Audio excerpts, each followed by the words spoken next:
Hello everyone. Now we have another question. Equal charges Q are placed at the four corners ABCD of a square of length small a. The magnitude of the force on the charge at B. तो यहाँ पर हमारे पास एक square है। Square की four sides हमने यहाँ पर बनाई। स्क्वायर की जो चारों साइड है वो आपस में इक्वल है। ओके, होती है बेसिकली। तो इन कॉर्नर्स को नाम दिया A, B, C and D. Okay, थोड़ा दूर बनाया मैंने यहाँ पर। और हर एक जगह पर चार्ज कितना दिया है? Q, Q, Q and Q. Now what we have to find? We have to find the force on charge at B. तो इस चार्ज पर जो फोर्स लग रहा है टोटल, वो हमें पता करना है। ठीक है, तो फोर्स लगाने वाला ए होगा, डी होगा और सी होगा।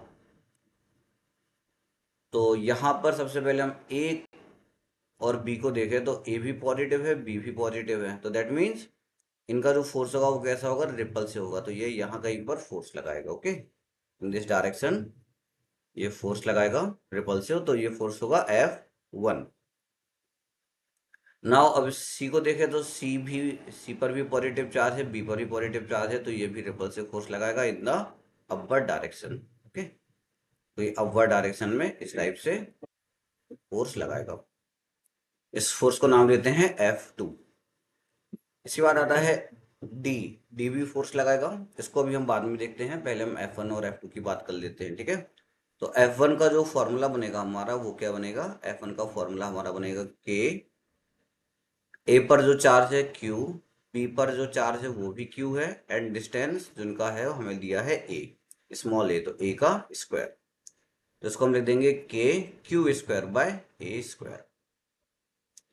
अगर हम F2 निकाले तो we will get the same result. तो K, यहाँ पर भी सी पर चार्ज है Q, बी पर चार्ज है Q, डिस्टेंस होगा A, तो A का स्क्वायर। तो सेम पैटर्न यहाँ पर आपको देखने को मिलेगा। तो इसको हम F नाम दे देते हैं।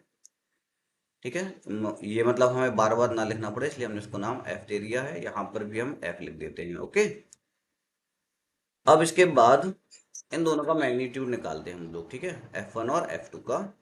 तो दोनों की जो वैल्यू सेम है, ये भी F है, ये भी F है। तो ये दोनों जब फोर्सेस सेम है मैग्नीट्यूड में, तो जिनका रिजल्टेंट होगा वो कहाँ से बनेगा हमारा? तो ये थोड़ा सा आप लोगों को याद रखना पड़ेगा कि ये कहाँ से बनता है। तो ये हमारा बनता है जस्ट बीच में से जाएगा इस टाइप से। तो ये बनेगा हमारा नेट फोर्स। ओके, और जब पाइथागोरस लगाओगे तो यू विल गेट कि इसका रिजल्ट आता है F√2। ठीक है, तो पाइथागोरस या फिर वो जो हमारा वेक्टर का अंडर रूट वाला फॉर्मूला है ना, तो उसमें आप cos 90 रखोगे। ठीक है, यहाँ पर क्या है? 90 है ये। तो आपको यही रिजल्ट मिलने वाला है। अगर फिर भी इसमें डाउट आता है तो मैं इसको एक अलग वीडियो से समझा दूंगा। तो यहाँ पर जो नेट फोर्स है जो हमारा, वो हो गया कितना? F√2। इसको नेट की जगह पर हम कुछ और नाम दे देते हैं, क्योंकि अभी हमें और भी बहुत कुछ यहाँ पर निकालना है। तो उसको नाम दे देते हैं हम लोग F डैश। ठीक है, तो F डैश की हमारी वैल्यू कितनी हो गई? F√2। अब बात करते हैं डी की। तो डी जो है वो भी फोर्स लगाएगा। तो डी देखो कुछ इसी डायरेक्शन में ऐसा कुछ फोर्स लगाएगा। तो इसका डायरेक्शन भी सेम होगा। ठीक है, इसको नाम दे देते हैं हम लोग F3। ये भी पॉजिटिव, ये भी पॉजिटिव, तो रिपल्सिव लगेगा। लेकिन F3 का मैग्नीट्यूड सेम नहीं होगा। ठीक है, मैं इसको निकाल कर बताता हूँ कि इसमें क्या चेंज आने वाला है। तो देखो F3 मतलब K, बी पर चार्ज रखा है Q, डी पर भी चार्ज रखा है Q। अब जो डिस्टेंस है वो A नहीं है, ये डिस्टेंस होगा A√2। यहाँ पर भी आप पाइथागोरस से जब इसकी वैल्यू A रखोगे, इसकी वैल्यू A रखोगे, तो आपको ये A√2 ही मिलेगा। ठीक है, तो now the distance is A√2 का होल स्क्वायर। होल लगाना। ठीक है, बच्चे क्या करते हैं? सिर्फ A स्क्वायर पे लगा देते हैं, √2 पे लगाते नहीं है, तो मिस्टेक हो जाता है फिर। तो ये बन जाएगा हमारा K Q स्क्वायर, नीचे A का स्क्वायर और √2 का स्क्वायर हो जाएगा 2। अब इसको क्या मैं F/2 लिख सकता हूँ? बिल्कुल लिख सकता हूँ। देखो ये वाला जो पार्ट है, ये क्या है? ये इसको माना है हमने F। यहाँ पर आप इसको ध्यान से देखोगे तो ये बन जाएगा F/2। ठीक है, तो अब हम निकालेंगे फाइनल फोर्स हमारा जो उस बी पॉइंट पर लग रहा है। तो उस बी पॉइंट पर एक तो लग रहा है F टेस्ट, ठीक है, और एक लग रहा है तुम्हारा F3।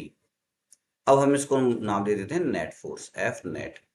तो एफ नेट देखो दोनों का डायरेक्शन सेम है, तो सिंपल सा आपको क्या करना है, दोनों को ऐड कर देना है, ठीक है।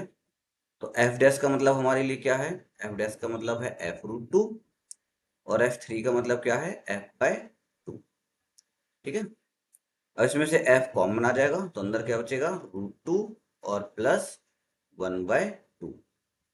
अब जब आप ऑप्शंस देखोगे तो ऑप्शंस में आपको f की वैल्यू रख कर दी है, तो ये f की वैल्यू है, ठीक है ना, के